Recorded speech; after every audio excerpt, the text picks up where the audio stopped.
Well, I think, first of all, ladies and gentlemen, Mr. Peter Firmin.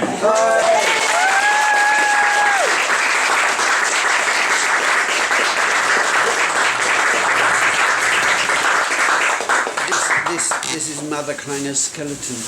The original Mother Clanger's skeleton. I've just come from Manchester because I went to Manchester to look at the studios where they're making the new Clangers, and we've been, it's been a terrible day because they've been going through every detail. What colour are their ears? Is it this bit of felt? Or is it lots of the wool texture? And so many details. We've been trying to thrash out all these details. But this is they're making new skeletons up there, of course, very delicate ones. It's the factory that made the place that made things like, Fantastic Mr. Fox and some of those sort of films. So they got very high tech up there, but they're going to make the Clangers with knitted material in single frame, just as they were. Are you actually, I'm not quite sure who you are. Are you students or just amateurs or just professionals or what? Are you a mixture? Enthusiasts. If you want to sit down. Yeah, I will now. I thought... No, I'm better at talking standing up. I thought we'd have a sort of a pause while you enjoy your drinks before you start proper. Do that. Otherwise, I think you've done a proper introduction. You've made some little episodes, have you? Well, I wasn't quite... Dennis has sent these along, these DVDs, with a suggestions for a selection. I just... I can just, if you've got my stills on there, and I can just talk generally about them, and they go, those stills I did are actually, I took pictures from the very first days when Oliver and I met. Let me just talk a bit first, okay? Do you want to drink first? Do you want to sit down? I will in a minute. No, it's okay. Okay, Oliver Postgate and I met in Battersea because he was working as a floor manager for ITV when they had their studios at the bottom of Kingsway, Associated Rediffusion it was then, and he was doing gadgets for Dr. Bronowski's programs, science programs, and he was disgusted by the sort of children's programs they were showing, and they had this fantastic new process of because it was all live. You see, we didn't have any of this technology. It was all live programs in the studio. You couldn't even record a program then. I'm talking about 1958. And they had got this fantastic new method of animation with magnets that a strange Irishman had invented, that you have, of course, live television, you've got to cut from shot to shot. So they had 3 tables with mirrors over them facing the cameras, and those pictures were on those tables, and they had 3 animators, and so that you went, you had your little magnet, and you put it under the table, and if there were mice moved across the background, they moved them across, and if you got the polarity in the wrong way, the mouse jumped over it. And that sort of, it was a bit hazardous. And we did that for about 6 months, doing different programs. Oliver, meanwhile, so disgusted with this sort of difficult process, bought himself a 16mm camera, Bolex, and managed to convert it into a single frame animation thing, and made some films up in his house in Finchley. And I was still working for them, excuse me, a bit hot, I'm walking. I started, because we had to reinforce the magnets with string and levers and all sorts of things, and I started trying to work out how you could have a total animation with just cardboard levers and things. So my wife suggested that we did nursery rhymes, because we were trying to think of subjects, simple subjects, and she said, why don't you just animate nursery rhymes? So they managed to get this young man who was entertaining at the Anzac Club called Rolf Harris, and he was about 29 or something like that, and he'd also been entertaining on television, and so he came along and became the sort of presenter, and I made these animations with cardboard and wheels and all sorts of little things to animate a nursery rhyme live as the camera followed it around. So we only needed one camera, me the animator, so it's very cheap. I think they wanted when they got rid of the 3 animators and the 3 tables and the mirrors and things, they said, okay, we're quite happy to have a new program but it mustn't cost more than sort of £35 each. That was what they had to offer. And I'd been working with Oliver for £30, so that was very, a bit of a rise. But I started doing the musical box. Oliver was making the first films he did was, first of all, he made the story of Master Ho, which is a animation, single frame animation about a little willow pattern plate that came to life, and it was actually filmed for the deaf. So it was particularly, it was subtitles, it hadn't got to, Oliver didn't have to bother with soundtracks and things, so that was his first introduction to single frame animation. And then of course he started trying to think, what is the simplest thing to animate under a camera in single frames? And he said, well, first of all, you've got to avoid legs. Legs are really difficult to animate single frame, so he said wheels, and he thought, what has wheels? A little locomotive. And where do locomotives live? Well, of course, North Wales, there's little locomotives. And what's he want to do? So he invented the situation of the Welsh railway and a little engine called Ivor, who was the locomotive of the Marionescent Llantysilys Rail Traction Company Limited, but he couldn't think what he did, what was his ambitions, you see. And then Oliver tells this story. He told this story about how he was in the bath, as they are usually, in the bath, and he had this brilliant idea, so he leapt out of the bath, ran to the phone and phoned me. I was in Battersea and he was up in, and said, he wants to sing in the choir. And Oliver tells, he told the story that I said, yes, of course he does, as if I knew that all along. But I don't remember this, it's just one of Oliver's stories. But that was really what was the origin of Ivor the Engine. And you could animate little wheels going round, and there were legs, of course, but that was his first animation. And would you like to show some of that CD as I'm talking, because that has Take a break. Yeah, why don't you take a break? I'll have a drink. That's yours. It's Peter Firmin.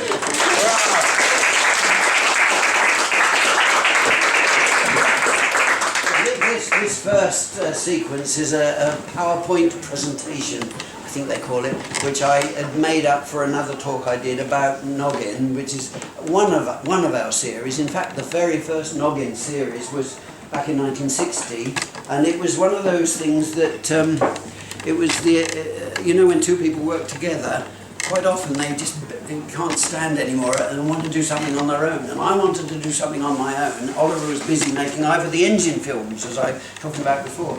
And so I thought, I'm going to do this fantastic saga story about this Viking. And I was influenced by the little Lewis chessmen from the British Museum, which I'd seen, and thought they need their storytelling. And so I devised this sort of story, sort of a love story really, about how the hero goes across the sea on his long ship and finds his bride among the people in the land of ice and snow and all that. That was the story. And I thought, I'm going to do this in cardboard cutouts and work it in the studio, lots of little pictures. And of course, the ITV people said, that's far too sophisticated for our audience, sagas and all that stuff. So I put it aside, and then when the BBC were we were interested in getting involved with the BBC, Oliver saw this sort of very rough outline I'd done. I haven't written it because I can't really write proper scripts, and suggested that we did this together for the BBC, and we presented it to them as an idea, and they bought it. This is actually the end papers, and perhaps is one of the end papers for one of the books. Oliver and I talking about it at the British Museum, and I don't know why I put that in, but that's just like... So these are the Isle of chessmen, which you can see in the British Museum. And I looked at them and thought, what's worrying her? That's the Queen. And what's old King Canute worried about? And in fact, she was very worried because old King Canute, when he went up onto the mountain for his morning walk to think about his worries, he was so worried that she was afraid something terrible might happen to him. In fact, he did, because and these are the other characters. And I thought this young man in the middle there was quite a nice sort of character for the prince. And there was one of the others, On the left, that's right. He's got his teeth sort of on the edge of his shield and he's really worried. And I called him Thornogson, and that's Noggin. I thought of the names, I don't know where they came from, but when I looked up in the dictionary, Noggin means that it could be in a little wooden brick, or it could mean a barrel, or a different sort of things, and I thought it seemed to be sort of suitable. And of course it also fitted the idea of a race called the Nogs. And then we had the bad one called Nog Bad the Bad, and we had all sorts of other names that seemed to come in, and eventually, and there was that's the back, see, this lovely sort of decoration inspired me, and I thought, you know, we could have a series. First of all, it was the idea of having a series of little cut-out people doing animation, you know, being animated live, but when Oliver sort of took over the stories and made a whole series of it, which led to things like the books, and then I had to design a box for the books, so I used those sort of swirly things to design the box for the books. And here's Thornogson. These are the drawings I did once when we were doing a sort of Bible, when at one time other people like Scottish TV were interested in developing it. It never came to anything, but I did a series of drawings of the characters to show what they looked like. And of course, in one of we did several books, and in one of the books, Thornogson, in one of the books they had just built a new horse trough for their horse, and out of the sky came a capsule which landed with a splash inside the horse trough, and out of it came this little creature called a moon mouse from another planet. And this is very weird. I mean, this is Oliver twisting the original idea and bringing in much more sort of areas to it. So when the BBC said many years later, I mean 8 or 9 years later, said do us something about space, we trawled through all our things and found the moon mouse in that book. So we brought him up to date and turned him into a clanger. So that's really the origin of clangers. That's another story. So the story of Noggin was of him going off in his long ship to find his bride, because see, they'd advertise Noggin, when old King Canute died, because we had this lovely shot of him going up the mountain with his tiny little legs, and he sat on his thing and he worried about his head, and then he rolled over and he died on top of the mountain. And they decided that and there was this strange, we'd invented these strange rules about Noggin couldn't take over the throne. This is terribly sexist stuff. He couldn't take over the throne until he was married, and he had a bride, you see. So he advertised for a bride, and all these lovely girls came from the mountains to parade in front of Noggin, and in the middle of them came this big bird, a green bird that had flown from the land of ice and snow. Oh, there's his going. Yeah, he saw, let me go back a bit, because that knife he's holding in his hand is a bone knife which the big bird called Graculus brought him, said, you know, this is a picture of the princess.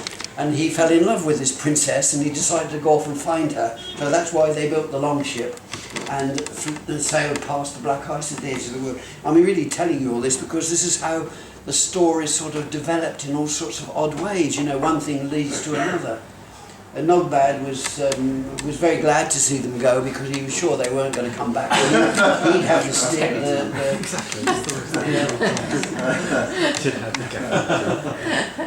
What's funny? My sister just said it looks like he's holding a can of Stella in his hand.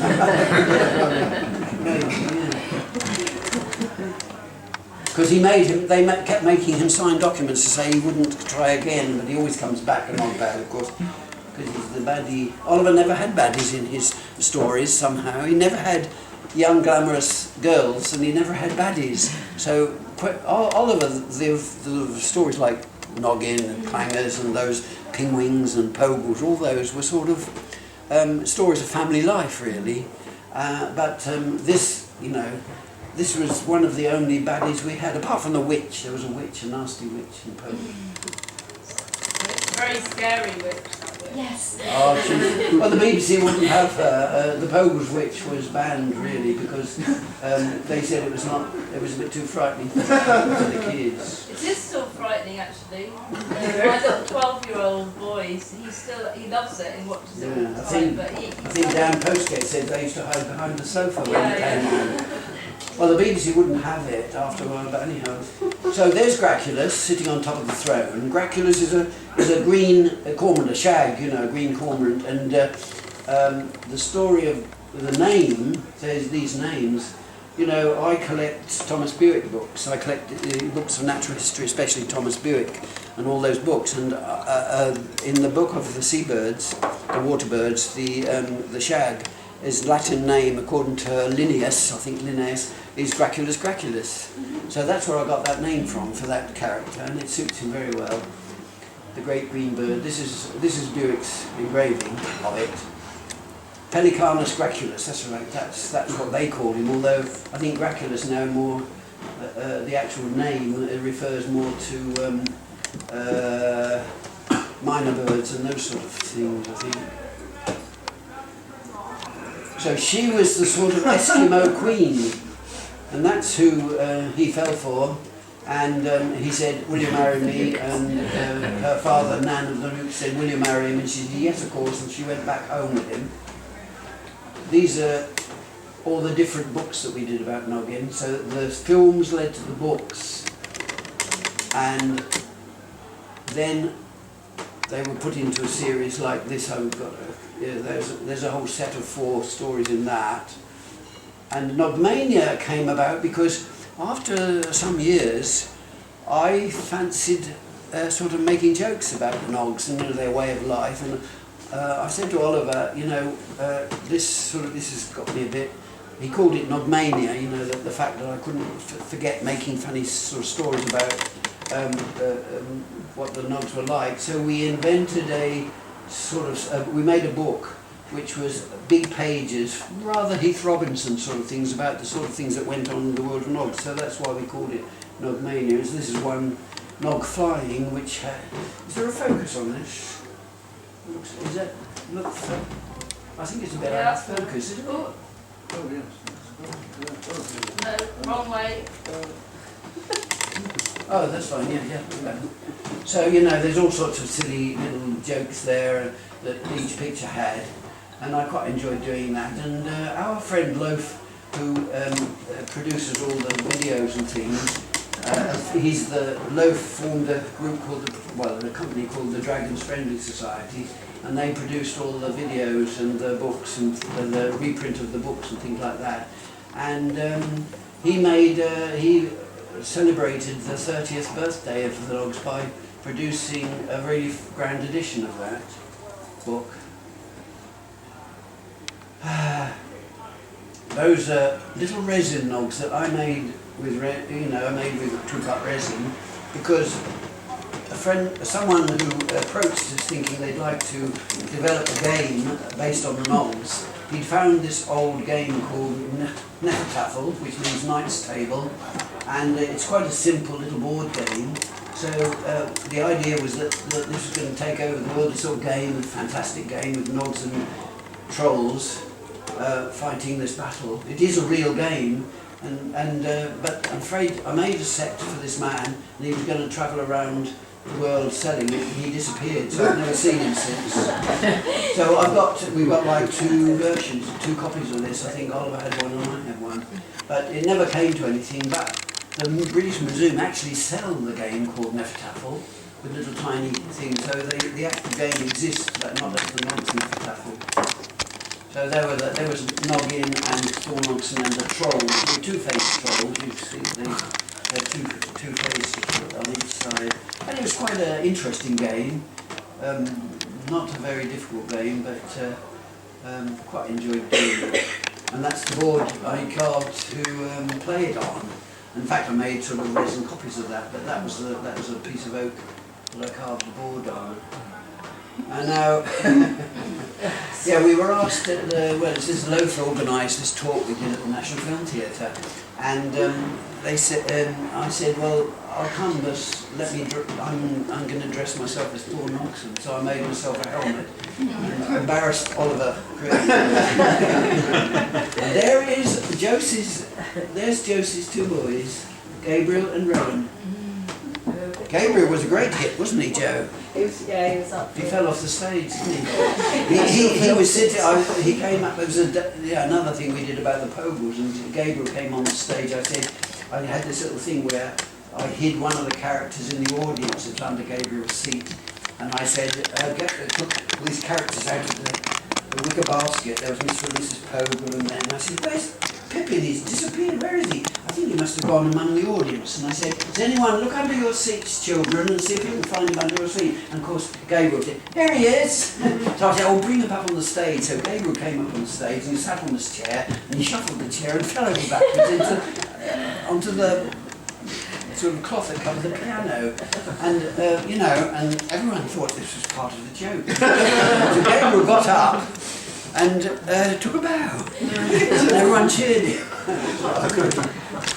Yeah, let's go on. What's this? Oh, this is... Then, you see, Oliver and I were invited up to York to open the Yorvik Festival. Because we're amazed by this, because we always thought we'd been... First of all, we'd insulted the chessmen in the British Museum by making them into cartoon characters, and then we thought, well, real Vikings. We're just sort of making fun of it all. But they invited us up to do a film show, and they asked us to open the festival. So I said, okay, as long as you allow 4 Noggin to open it, not me. So I opened it, and then we were surrounded by these kids who produced their own saga, and they performed this, but they all met in this square, and we released a great cloud of balloons to open the festival, and then I leapt off the stage and led these kids up through the streets, and they all followed me like an army. It was great, it was good fun. Anyhow. And that's one of the stories in the book. Yeah, so that's a happy ending, the end. So that was really what, comes of just really, finding something as a sort of inspiration for a story, and it gradually develops into, the story and the different sort of things that happen as a result in all the books. But my other CD actually goes back. If we've got that one there, that top one there, we can replace that one. And then I get this is actually, today, you see, I've been up to Manchester talking about the new Clangers. But that the Clangers was originally made in 1969, and it was like the first thing we ever did in colour. It was like Oliver's had made Pogles and those things, but it was the first one for the BBC as a puppet film, and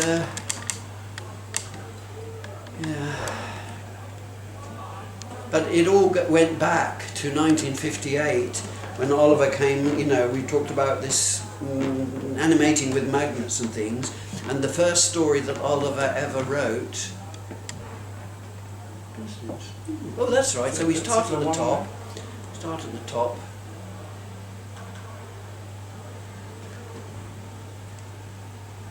So Alexander, this was not Oliver's drawings, but these were inspired by Oliver's drawings, because Oliver always had very clear ideas of the characters that he'd written about. So rather than me trying to make little cartoon mice, Oliver said, this is what Alexander looks like and this is what the mice look like. So this was actually a project for a book which never happened, but these were basically the only drawings that exist about Alexander the mouse. And so the mice were, because they didn't have legs showing, they were easy to work with magnets across a background, and the story developed into, the story really was about how Alexander had greatness thrust upon him by becoming king of the mice, and he was just 100 little mice, and there was a prime mouse, and there was Dr. Who, I don't know what, strange things that Oliver invented for this story, and it, I can't go forward with this. What happens? Can I just... Right. Does that go forward? Yes. So this is the little ship that they went to Mouse Island in after his coronation, and the book never came to anything, but these were just the only things that exist because all those characters disappeared into the mists of time. There were roller backgrounds, long backgrounds, and there were lots of little cardboard mice and things like that, and it was, a very hazardous way of animating, as I said. They did go on and make another. Oliver went on and wrote more stories about it. There was the Country Mouse, and there was also other things that developed. But you know, it really wasn't an ideal way of animating anything. Oh, next one. There you go. Oh, well, what are we here? We're sort of talking. Actually, are they in order? Well, that list, I think. I was hoping. Oh, perhaps I've got them a bit out of order. But anyhow, let's talk about it. This is actually the original set of Bagpuss. Now, Bagpuss was the last really important animated film we made, and I was talking about with Noggin how the ideas come. Well, the thing about Bagpuss was he was a character, a cat with visible thoughts that I had in my head, and again, this is one that, you know, our ideas came from all sorts of places. Mostly Oliver came up with the stories, but occasionally ideas, you know, came to either one of us. And Bagpuss was in my head as a cat, and I didn't know quite what he would do, because I just thought of him as a sort of a cat who entertained children with visible thoughts. But Oliver said, well, you know, let's use this, and you know, the BBC would probably, you know, like this story, and he then developed it and started deciding, so where do cats live? Cats live in shop windows, they sleep in shop windows. This was like, you know, going back to sort of Edwardian days and things like that. So what you know, what can happen in there? So it can be a toy shop, and we don't want to sell anything, so what will happen? It will be a sort of doll's hospital, so we'll mend things. And who should be in charge of the shop? Well, we don't want any adults in there, so it'll be a child. And Emily, our youngest daughter, Emily, was 7 at the time. And he said, well, there you are, there's Emily. And of course she became Emily in the titles of the films, and that's a picture of her there in the frame. She's now a papier-mâché artist, and does a lot of pottery and papier-mâché stuff. But she was a 7-year-old girl, and my wife made her a little dress. Oh, I can't. Next one, yeah, that's good. Oh, Pogles. I thought I'd put these in order, but they obviously come. There was a list, wasn't there? It's a bit odd talking backwards and forwards about different things. There we are. Oh no, I don't know what that means.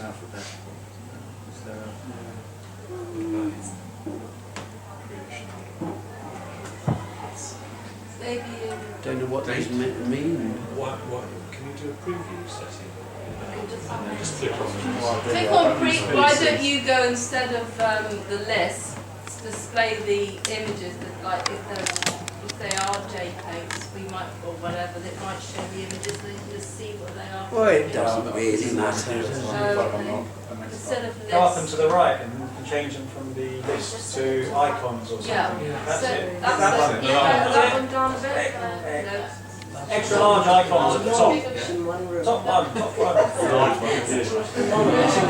Maybe one down.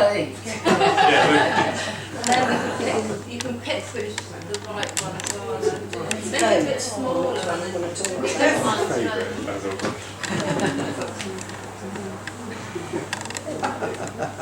All over the place, aren't they? I think we'll go back to what we were doing before. It's easier, I can jump. You'll have to jump from one side to the other. Yeah. Take a picture. Sorry. This one at the bottom, below Emily, below Emily, and the next one It's down. actually a Clanger.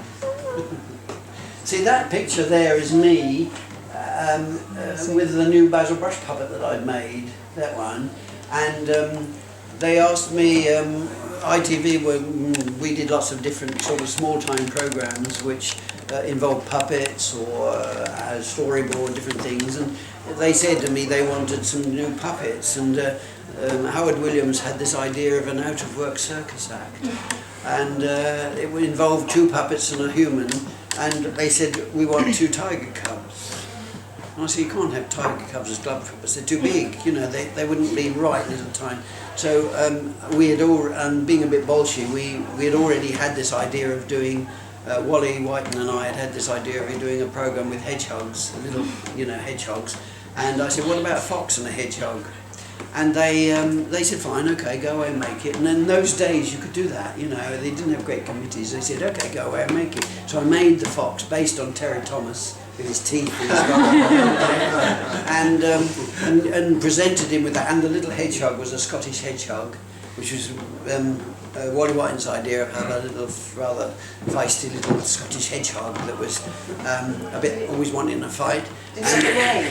They didn't have names, no, and I presented them with these puppets. So they had a meeting. They decided the fox was called Basil Brush, and the hedgehog was called Spike McPike. And so they had this program called The Three Scampies, where they were looking for a job, and it went on ITV for like 6 weeks at a time. I think they paid me £6 per program for that, because they didn't have enough money to pay me to make the puppets, so they said, we'll rent him from you. So they rented him for £6 a week, sort of thing. And it went on, and it went on, and every year they do another series. And then, of course, it came to an end, and Ivan said to me, Ivan Owen, who was the brilliant animator of that, said to me, because I put Basil ended up in my bottom drawer, he was resting, as they say, you know, he didn't have a job. And Ivan said, I'm going to try him at the BBC. David Nixon wants a puppet for his magic programme, and I'm going to take Basil along and see if he'll have it. Of course, it worked. It was brilliant. And then Basil got his own show. So on the BBC, those early Basil Brush shows, which were various Rodney Bewes and Mr. Oh, I can't remember the different names. Someone North. Yeah, Roy North and yeah, all sorts of people. And you know, it was a great success. Basil had a fine sort of smart character, and I was still getting my rent. So I still got my rent. And then, of course, that came to an end. Ivan was very ill and couldn't. No, actually, first of all, Ivan decided that he was being just hired as a voice. Whereas I was being asked by Bill Cotton of the BBC, can we renew our contract for another 2 years? And me being very lazy, I said, yeah, of course, okay. And they raised, you know, I got a little more for the rent. And then in the end, Ivan wanted to take over the actual production of this thing and decided to, it's a bit political this, but he decided that he would like to have more control. So I let Ivan, you know, organise it. And he claimed he wanted to get a better spot on television. Rather than the children's programme, he wanted a late night. Because he was actually getting quite a lot of interesting comedians and acts in his programme. And it was really successful, but he felt it deserved a later time. And the BBC said, no, not really. And Ivan stood out. And in the end, Basil sort of left the BBC, unfortunately. So he was sort of put out in the cold. He did try the ITV for a bit, and then eventually sort of ended up again sort of resting, but then it was taken over. The rights were bought by Bill Haslam, who tried to invent a new series for him, didn't succeed, sold the rights to entertainment rights. They sold them to Classic Media, you know, and they made these programs, the well-known Basil Brush programs now, in which they made a new puppet. I mean, that puppet is actually with Christine Owen, Ivan's daughter. It's sort of a very old and tatty old puppet now, but they made new puppets. And he's a bit different, and I don't think he's sharp, but you know, it was quite a job. People seem to like him quite a lot. But that was the history of Basil Brush.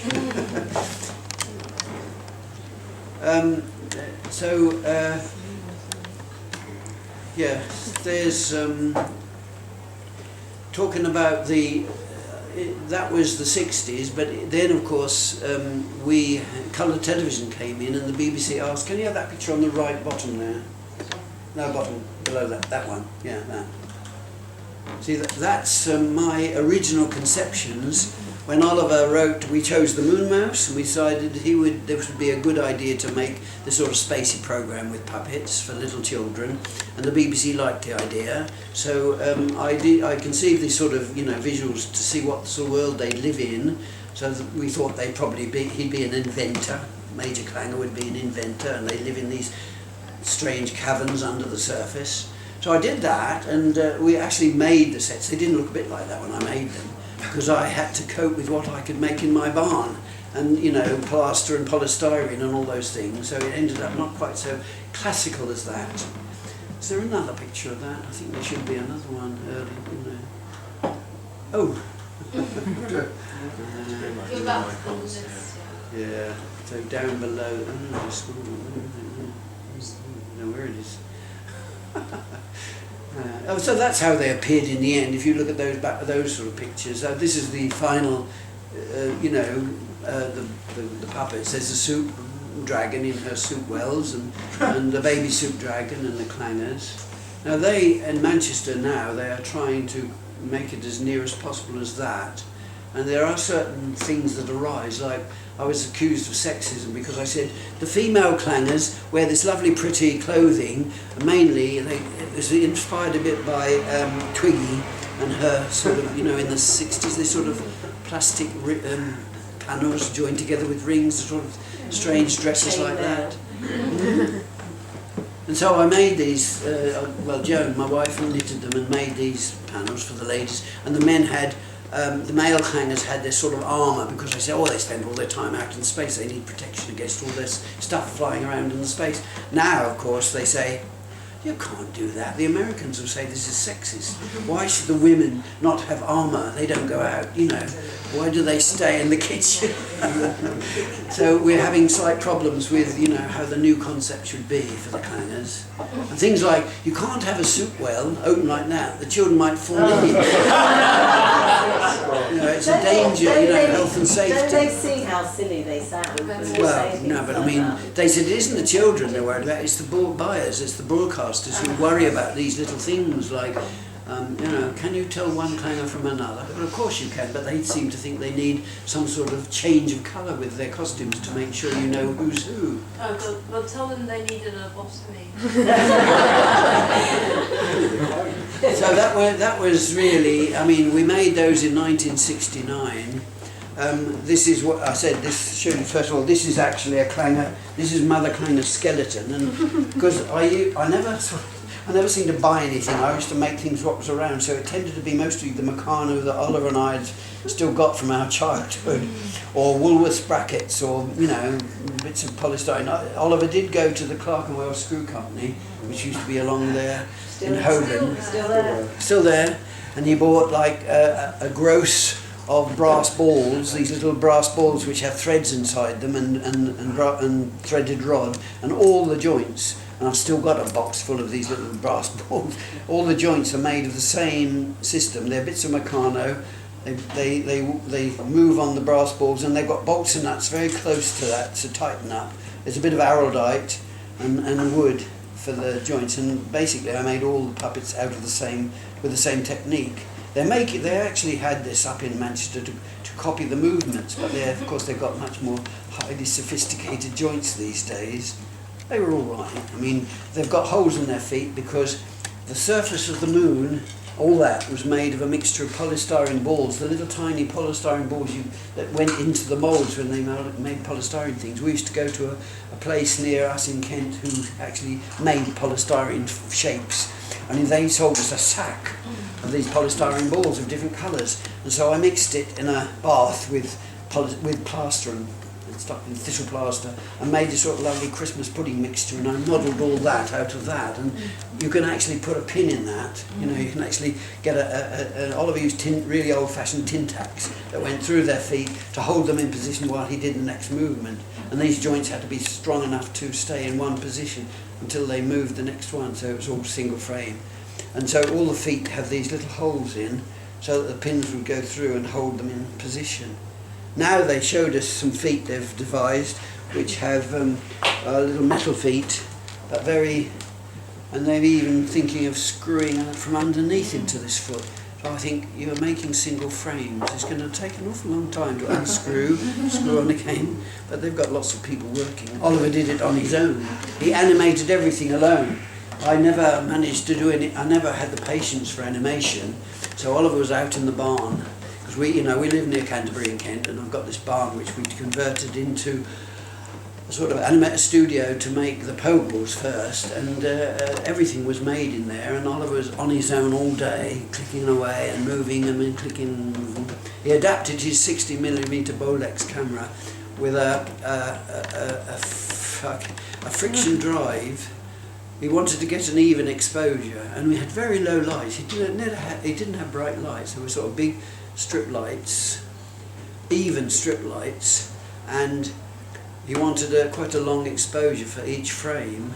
So he made this gadget which turned slowly, and if he wanted a frame, he pressed a button and it released one frame, one circle. And because the business of getting to the puppet to move it, getting back to the camera, was a bit awkward, so he then made a long pipe of rubber, or had a rubber tube to a little plunger, and he managed to release the frame with his sort of little bulb, you know, that was it, to do it from a distance. So that was another little, he was always inventing things because there was nothing existing at the time that seemed to suit the methods that we were using. So practically everything we made and did was, you know, sort of starting from scratch. So I think that's enough about clangers. Well, that's a story, that's a love story. That's a Gladstone bag landed on their planet and it was very lonely. It opened up and out of it came these lovely notes. And it sort of made a sort of visual tune in the air. And the clangers were very worried about this Gladstone bag because it obviously was very, you know, needed a friend. And they went, I can't remember exactly, but I think they went fishing in their music boat and they fished the ladybag. The ladybag there, which is a little decorative sort of silvery ladybag, they've managed to bring this down, or the froglets brought it down. I can't remember half these stories, it's a long time ago. But I know that that is the end of that film where the Gladstone bag and the ladybag go off into space hand in hand. And they're covered in flowers and hearts and flowers. It's a rather romantic story, really. A happy ending. We like happy endings. There's the music tree on the left. Of course, the music tree grew from a seed, or a music note, and it grew and it developed notes like fruit on it. And then Tiny Clanger was able to pick these notes off, and she made a tune by sticking them to... Oh, I can't remember half the stories. Very complicated. I know that she ended up making a little... she made bar lines on a chalk cliff and put the notes on and made a little tune out of it, which was swallowed by the dragon, actually. The dragon ate the music notes. What else have we got here? Pogles. Let's look at... that's an end paper from a Pogle annual. Because we, apart from actually making the films, we also did a comic page for Pippin comic, and also an annual every year. We did about 4 Pogles annuals, I think, and each one would have a very big end paper, and that was one of the end papers with the Pogles. Mr. and Mrs. Pogle lived in a tree house, which it was Oliver's sort of rather grim fairy tales type of story, where these little people lived in a tree house, and the first 6 episodes, or the first story, was about how Mr. Pogle is typical of a sort of those traditional fairy stories. He went off to buy some beans, and he came back with one giant bean. It was a magic bean, and he planted it and outgrew the bean plant, which actually was a magic bean plant, which could produce, you know, a bit of magic. And oh God, how is it developed? A baby appeared in the flower. I don't know what the significance of all this was in Oliver's mind. A little baby, and it was the baby of the Prince of the Fairies, and they had to look after it. But the witch wanted it, and the witch kept coming along in different forms. Like she came knocking at the door, and they let her in, and she tried to steal the baby, and they got rid of her that time. Then a boot came along. That was the frightening thing. An old boot came thumping down there and banged on the door, and they opened the door and there was this boot, and it was the witch. Oh, that was terrible stuff. The BBC said, you can't have this, it's too frightening. The kids, we like the Pogles, but we don't like the witch. So Oliver wrote a whole series of stories about the Pogles, where the little boy grew up into Pippin, and there was a pet called Tog, a little striped creature. Have you got, I think there's another picture of, there's Pippin and Tog. That's my goat. Yeah. We used everything. It was like, it became a sort of magazine of country life in a way. So we had the Pogles. It was a midday programme. We had the Pogles sort of looking at going to see the blacksmith shoeing a horse, going to see the man ploughing the field, or seeing the goat in her, you know, all that sort of thing. So we had goats, and we had our neighbours had a pony, and that sort of thing. So we tended to use whatever was around, and that was all. They were all animated in single frame where we could, but of course there was a lot of live filming because we were using live animals. it was all. It's actually the Pogles is a bit like part of our family life, isn't it? He With wrote us all in. What? We're all in it in different bits. Yeah, all the girls. All the See, Josie's one of 6 girls, so they were all involved. We roped them in to play parts in the stories. Let's see what else we've got on that amazingly. So, that's the original Basil, yes. That bottom right hand is me mending Basil. I called myself his dentist and tailor. He used to have like problems with his teeth coming loose, or I'd have to make him a new clothes. So that's me. Tail, he had a few new tails. Yeah. Roadkill. Yeah, that's right. Yeah, a friend of ours, or you may have heard of Babette Cole, the illustrator. She does children's books. Well, she first worked with us on some of the things, and she had a boyfriend called Ferret, who came along one day, and he said, "I found this for you," and he brought along a fox that he picked up off the road. He said, "I thought you might like the tail for us, because I needed to make a second Basil for other purposes." So I took it to the local tannery in Canterbury, Williamson's famous antique tannery, and I said, "Can you tan this fox's brush for me?" So they stripped out the bone, they tanned it and made it into it was a very lovely brush, and so that became the brush of Basil Brush's understudy, because we had a spare. I still got the spare one. The old original one is so tatty and full of grease and talcum powder because it had been used so much that I gave that to Ivor and said, "You know, you can have this. It's all part of your family." And I've got the understudy, Basil. What else we got?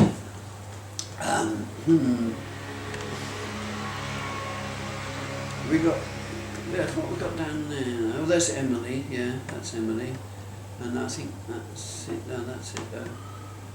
And yes, these. Yeah. Well, let's go to that big picture of Bagpuss. There's Bagpuss. So for Bagpuss, that was really the latest, the last. Apart from things like Totty and the Doll's House, which was a story by Rumer Godden, which Oliver and I sort of did animation for, bits of animation and still pictures. But and the one that a little story about this inch-high little doll called Pinny that I wrote, and Oliver, we actually animated it as a cardboard cutout. Bagpuss was really the last really well-known thing that we did together, and we made only 13 programmes because the BBC at the end of that series, the BBC said puppets are old-fashioned. We need, children really want to have real people, not puppets, and so they tended to go in for things like play school with actors larking around in the studio and pretending to be children and making fools of themselves, whereas, you know, the puppets were a bit pushed aside then. So they didn't they didn't want any more Bagpusses, but, you know, those 13 Bagpuss programmes seem to have lasted very well. And, you know, they did this programme recently, which Dan, Postgate and Emily and I were interviewed for Channel 5, the best children programmes ever. And don't think that those choices were voted for. It was Channel 5 that decided who'd be first, second and third. Apparently they used YouTube or something to get their things. But Bagpuss was called number 3 there. And when you think that we only ever made the 13 programmes with stories, it's quite amazing that he's lasted so well.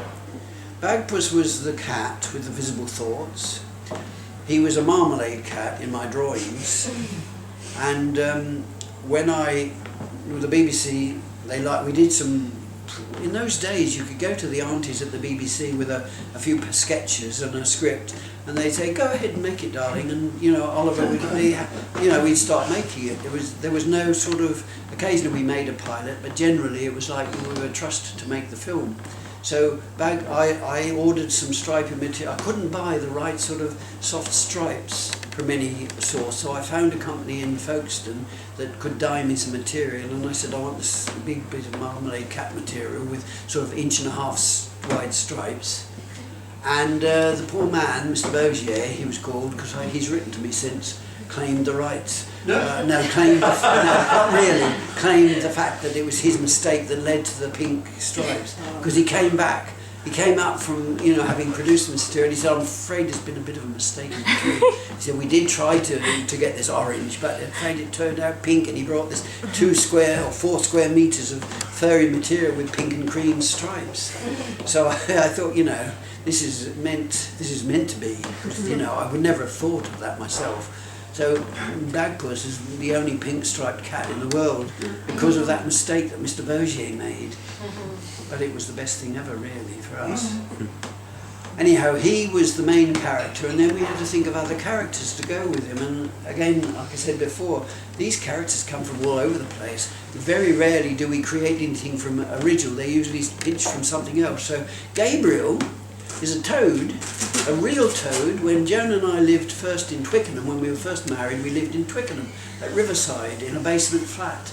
And it was a very low, in fact it was so low from the, you know, the river level of the Thames that our bath and loo were up on little pedestals in case the river rose and then we'd be flooded. So, but in the front of this flat was a little area with a little garden, a tiny little bit of garden, and a toad came to live in that garden, a real toad.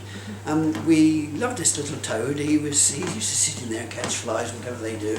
And I said, he looks like Walter Gabriel in the Archies. You know, that's what I imagined Walter Gabriel might look like, this rather strange toad. So we called him Gabriel. And then when Wally and I were doing the musical parts, which was my animated nursery rhyme, and we wanted to go a bit further and make puppets, I made a little Gabriel puppet that sang and played his banjo, and Wally would sing the song and it would speed it up for the voice of that. So that was his first, you know, his first appearance on television. And then when we were trying to think of the characters for Bagpuss, Oliver said, what about Gabriel? Because he was there, so I made him again, slightly different. It's a bit bigger, that one. But he's worked from underneath with levers and strings and things. It's the only thing in the Bagpuss films that's actually recorded live, because animating songs single frame is quite tricky. So Oliver played the tape and I animated him live to the tape, and then, you know, it was inserted into the film, so there's a slightly different feel to that bit of animation. So that's Gabriel. Oliver came up with this crazy idea, which I thought was a bit corny. He said, we're going to have a mouse organ. I said, what do you mean a mouse organ? No, a mouse organ. He said, you know, an organ that plays music and it has pictures on it and it will be inhabited by mice. So I made the mouse organ with, you know, little things, these little tubes for the music, like an organ, and a little panel at the front that showed pictures. And that was, then the mice were able to choose a music roll. These music rolls were like perforated computer paper. The sort of old-fashioned computers had these long strips of paper with holes in. And we were walking in the woods opposite our house, and suddenly I saw all these amazing bits of paper hanging in the trees, and there were these pieces of paper with little holes in. And I thought, the tree, it's a bit like the spaghetti trees, you know.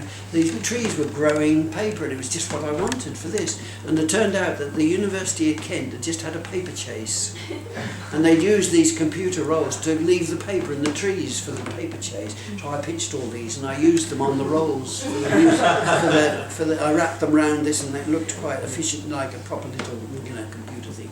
So that was the mouse organ, and I made the 6 mice. And Josie, did you? I dressed some of them. You dressed some of them, and Hannah dressed some, I think. Anyhow, I was getting my girls to work for a bag of sweets. And there was another character who we wanted, a character who knew everything, a sort of character that would be the fount of all knowledge, who would look after the books, perhaps in a bookshelf. And we thought of, Joan and I had been on holiday to Ireland, and we bought some little souvenirs of bog oak. This is a little black oak they carve, and it's called bog oak. You know, it's sort of, they dig up out of the bogs, and it's really black wood. And I thought it'd be rather nice to carve. And I did this drawing of this character called Professor Bogwood. And he was rather a little old, sort of crabby old creature with an umbrella and a top hat. And we showed it to the BBC. We said, this is the character that's going to be the fount of all knowledge, the one that runs. They said, no, he's too frightening. We can't show that. We stick to animals and birds. So then we came up with this idea of so we thought, well, the best thing for a bookend would be a woodpecker. Because he eats wood, he pecks wood. So that was the result of that character there, Professor Yaffle. And of course Yaffle is the common name for the green woodpecker, that's where that name came from, so that's Professor Yaffle. And he's just made of, I was going to paint him green, you know, and then I made all the little feathers overlapping out of plywood, and I ran the Black & Decker over it, and suddenly all the grain came out in lovely shape, so I just varnished it and left it as wood. It was good, you know, it was a good result there, the character there. So that's the whole story of Bagpuss really, and then we had to fill 15 minutes every time, and so we used a selection of stories and songs and poems and various things to do, and some of them I illustrated. Charlotte did some puppets. She made the leprechaun. There was a story about a leprechaun that lived under a bucket and played the violin. Charlotte made that puppet for me. But I was a bit busy at the time. We were doing annuals and books and comics and things like that. And so I was getting the girls to do as much as I could, you know. Did I ever pay you? I've since. So what else have we got there? That funny picture. Animation wakes up Toyland. Now that was the TV Times in 1959 when we'd first started doing the musical box. Billy Whistle was the first puppet I ever made, and they said we need a little puppet, and so I thought a glove puppet. So I bought a glove and built a puppet on it, and I called him Billy Whistle. He played a little concertina, and of course Rolf Harris used to play the accordion. He played the high notes for Billy Whistle, so the introduction was sort of played with a little puppet doing that. And they thought this was, this is a little article in TV Times about the new programs on ITV. Let's get rid of that quickly. Age 29 or something. And on the right, that one, yeah. Let's have a look at that. That's a selection of puppets we've made. Basil Brush, and there's Billy Whistle. That is Musket. He's a sort of Koipu character that I tried to do a program which was a dead flop with Ivan, who was the voice behind Basil, and we decided to try to do a program together, and we called it Musket and Dido, and there's the rabbit, there's Dido, and Musket was a Koipu, and we tried this, and we had a terrible job trying to think of enough ideas, 6 weeks, and that was it, that was finished, but I still used him. The only time I've ever used Musket since is when we had decimalisation, was in 1970, and the BBC said we're trying to think, we want a puppet to explain to children about decimalisation. And I said, well, I got Musket, you know, he's a sort of character that might do. So they put Musket behind in a shop as a shopkeeper, and when the children came in, real children came in, Musket explained to them about pence and pounds and and that's, get rid of the shillings and the pence and all that sort of thing. So that's the only time he's been on television since. And Ollie and Fred, when we were doing Musical Box, because it was live television, nobody could exactly time the program. You never knew quite how. We had 15 minutes, but it might end a bit early, so they always had a little buffer, a few minutes at the end. So first of all it was Pussycat Willem, which was a well-known puppet in those days, worked by Janet Nichols, and he used to, Wally Whiten, the person who was producing it, would talk to Pussycat Willem. They just made things up. And then the Pussycat Willem went on holiday, or the Janet Nichols went on holiday with her cat, and they said, we need another puppet to fill in this little gap. So Wally said, I know, he said, let's have an owl, because he fancied animating an owl. So I went down the road to our friend, Mrs. Gollop. Yeah, that's famous, yeah, Gollops. Well, yeah, because one of them married Mortimer. Yeah. And so Mrs. Gollop had a chicken farm, and I said, when you next pluck a chicken, can I have the feathers? So Joan, my wife, crocheted a bag, and Mrs. Gollop gave me all these feathers, and I poked them in with Bostik, and made sort of little feathery shape. And I used a wooden clothes peg, which I shaped into a beak, and you could put your hand inside and the clothes peg would open and shut. So that was his beak. And I presented this to Wally and said, there's your puppet. And he said he took it home, and his wife put a cap on it, and he had a nice little sort of North Country accent. And so he chatted to someone, I forget who was chatting to him, but Wally worked the puppet. And so he filled in for a little while, and then he was resting, and then Oliver Postgate devised another program which didn't work too well, but it was called the Dog Watch. It was a program where Oliver had devised this idea of a lighthouse, and Oliver would be the lighthouse keeper, and it was called the Grumbles Light. So Oliver had this navy blue thing with Grumbles written across the middle, and he would sit and he would be entertained by his steam television set. And Oliver made this gadget with all sorts of pipes and things, and we'd have a little film showing on the steam television set, and the dog, who was his pet, would look out of the top. It was called the Dog Watch. So Fred Barker was made mostly with bits of rug wool, and Ivor Owen, the animator of Basil, also did that animation, and he became a sort of Cockney dog. And I mean, we had a problem there trying to fill the thing every week live, so that didn't last long, but the puppets seemed to last. So Ollie and Fred were then asked to appear on Tuesday Rendezvous, which I know we will probably remember. Muriel Young used to front this sort of magazine program for ITV, and Ollie and Fred were the two puppets, and it was all live, and they used to joke about, and it was fairly impromptu stuff, but they were quite well known and ended up as sort of characters in a comic page, but I don't know what's happened. I think I gave Ollie to Wally Whiten, and I don't know what happened to Fred Barker, the dog. Seems to have disappeared. I suppose he got the moth or something. And Herbert, that funny character with the guitar, Bert Whedon, who used to teach people how to play the guitar in the old days, he had a television, he had a part to play on Tuesday Rendezvous, and he used to give little lessons about the guitar. And he said to me, you've made Basil Brush, you made this, will you make me a puppet? I said, yeah, what do you want? He said, well, I want a puppet that can speak, I want its eyes to move, and I want it to have a guitar which also has eyes. And so, he's gone. I made a sort of perspex head with all sorts of controls inside and hands, and it appeared once, and I think that was it. I don't know what happened to it. I think Bert Whedon must have, had it in a cupboard somewhere, and I don't know where it is now. It's probably somewhere in his family. But that was another failure. So some of them last, like Basil and Basil and Musket and Bagpuss, but some don't, some disappear in the midst of time. I think I've come to the end of my day.